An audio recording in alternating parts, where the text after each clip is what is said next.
மந்திரம் நாலாவது மந்திரம் தானே.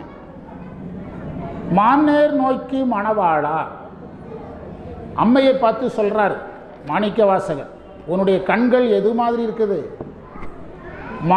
மான்கண் மாதிரி இருக்குதுங்கிறார். மானினுடைய கண்ணுக்கு என்ன சிறப்பு? மருண்டு பார்ப்பது. என்ன பார்ப்பது? மருண்டு பார்ப்பது. அம்மை இப்போ நம்ம வீடுகளில் பார்த்தீங்கன்னா அப்பா கிட்ட இல்லாத ஒரு பதட்டம் யார்கிட்ட இருக்கும்? அம்மா கிட்ட இருக்கும். அதே மாதிரி உயிர்கள் விஷயத்தில் அம்மை கிட்ட இருக்கிற பதட்டம் தான் என்ன கண்ணு? மான் போன்ற கண். இப்போ முருகர் சிவபெருமான் இடத்துல வாதிடுறார். அந்த ஞானப்பழ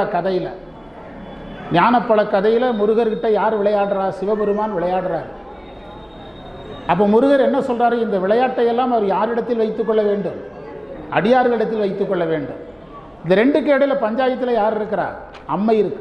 பார்வதி தான் இதையெல்லாம் பேசுகிறாங்க. எப்போ இதையெல்லாம் பெருசுப்படுத்தாத உங்கள் அப்பாவுக்கு இதான் வேலை. அந்த இடத்துல தான் பார்வதியினுடைய பார்வைக்கு பேர் மருண்ட பார்வை. இப்போ நம்ம விஷயத்தில் சிவபெருமான் கராராக பேசுகிறார். பெரிய புராண வகுப்புக்கு வரல, எப்படி அவருக்கு நான் அவரை அடுத்த சாதனத்துக்கு அனுப்புறது? இந்த இடத்துல நமக்காக யார் பேசணும்? அம்மை பேசணும். அது ஒரு ரிசப்ஷனுக்கு போயிட்டார், அதனால் வரல, நீங்கள் இன்றைக்கி மட்டும் பொறுத்துக்கிடுங்க அப்படின்னு யார் பேசணும்? அதனால் அம்மையுடைய பார்வையில் எப்போவுமே என்ன இருக்குது? ஒரு மருட்சி. யார் பொருட்டு? ஆமாம், பெண்ணுங்கிறதுனால இயல்பான ஒரு மருட்சி, ஒரு உயிர்களுக்காக ஒரு மருட்சி.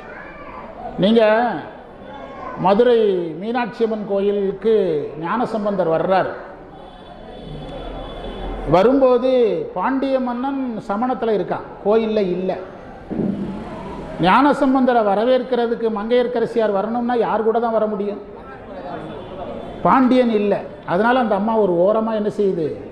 ஒதுங்கி மருண்ட பார்வையோடு நின்றுக்கிட்டு இருக்குது. அதனால தான் மங்கையர்க்கரசியை பாடும்போது மங்கையர்க்கரசி வளவர்கோன் பாவை வரிவளை கைமடமானி மானினேர்வெளின்னு ஒரு இடத்துல பாடுறாருல மங்கையர்க்கரசியார். அது புரிஞ்சுதுன்னா இப்போ நான் சொல்லிட்டு இருக்கிறது புரியும். மாதராயின் பாடுறாருல, அது காரணம் அதுதான். எப்போவுமே நம்ம வீட்டில் அப்பா கொஞ்சம் ஸ்டெடியாகவே நம்மளை பார்ப்பார், அம்மா கொஞ்சம் மருண்ட பார்வையோட ரெண்டு பேரை பார்க்கும். அதனால தான் மருண்ட பார்வை. அப்பா நம்மளை மட்டும் பார்ப்பார், அம்மா அப்பாவை ஒரு பார்வை பார்க்கும், அதுக்கு நம்மளை ஒரு பார்வை பார்க்கும். அப்படின்னு ஒரு சிக்னலில் பேசும். யார் இவன்? ஒரு 100 ரூபா கேட்டு அவர்கிட்ட சண்டை போட்டுக்கிட்டு இருப்பான், அவர் அப்படின்னு ஒரு சிக்னல் போடும். நான் பள்ளிக்கூடத்தில் கவர்மெண்ட் ஸ்கூலில் வேலை பார்க்கும்போது தேர்ச்சி அட்டையில் ஒரு பையனுடைய அப்பா கையெழுத்தும் இருக்காது. எல்லாம் யார் கையெழுத்து தான்? அம்மா கையெழுத்து தான் கவர்மெண்ட் ஸ்கூலில்.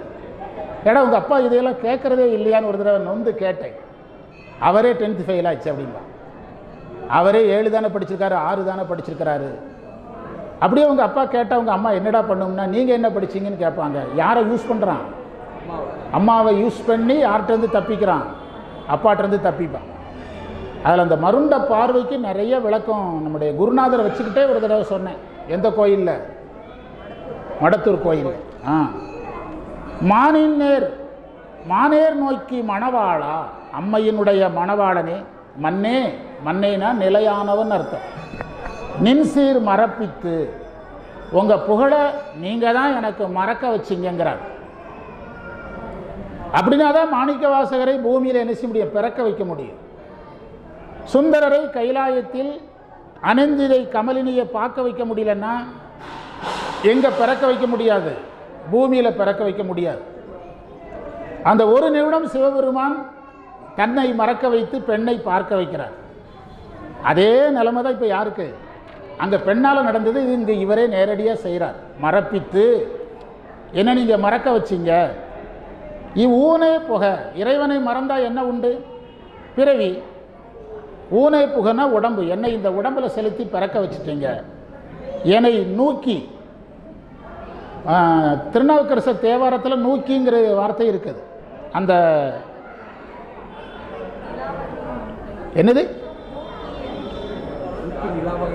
அது திருவாசகம். அதனால தான் முறைச்சிக்கிட்டு என்னதுன்னு கேட்டேன். அப்பருடைய முதல் பதிகத்தில் இருக்குது. இந்த குளத்தினுடைய ஆழம் தெரியாது, நீ போய் பார்த்துட்டு வான்னு தள்ளி விட்டுட்டாங்கன்னு ஒரு பதிகம். அதை கண்டுபிடி. எல்லாத்துக்குமே அப்படியே சும்மா கம்ப்யூட்டர்லேருந்து வந்த மாதிரி வரணும், வராது. வரணும்னு ஆசைப்படுறோம். ஆசைப்படக்கூடாதுன்னு நீங்கள் சொல்கிறீங்க, எக்ஸ்பெக்டேஷன் வேண்டாங்கிறீங்க.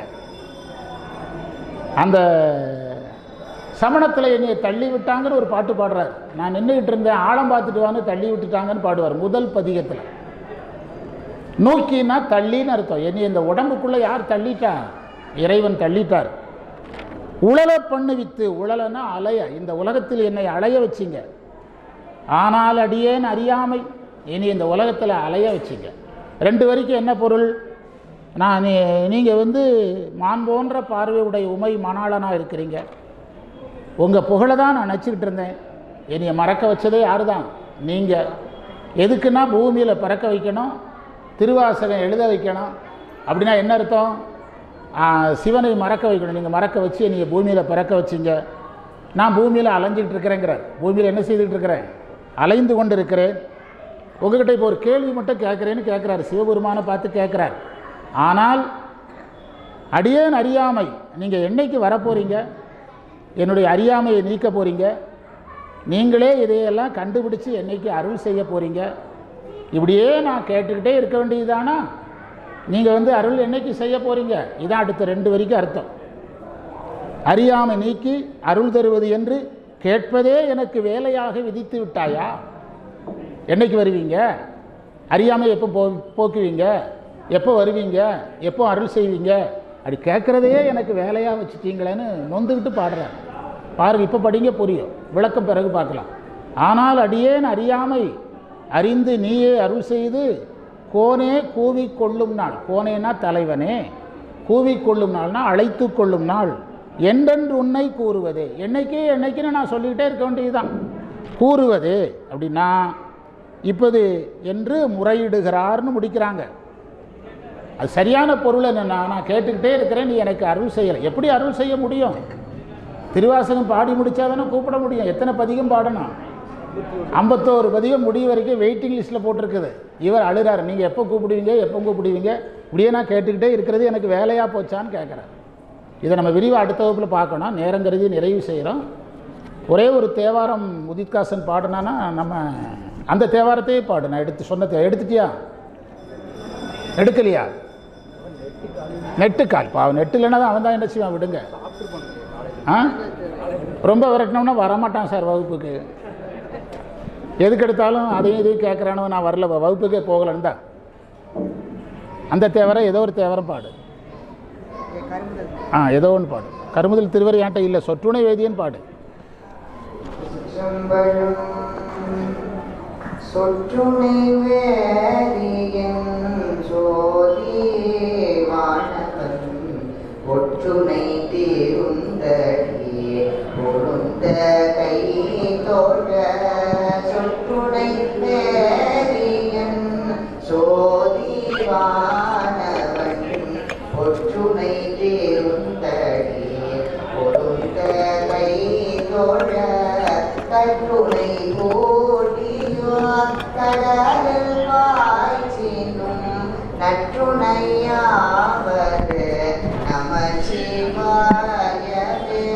கற்றுணை கோடியோர் கடலில் பாய்ச்சினும் நற்றுணையாவது நமசிவாயவே. பேராசிரியர் அவன் ஒரு ஃபோட்டோ எடுத்து, ஃபோன் இல்லையா, விட்டுருங்க.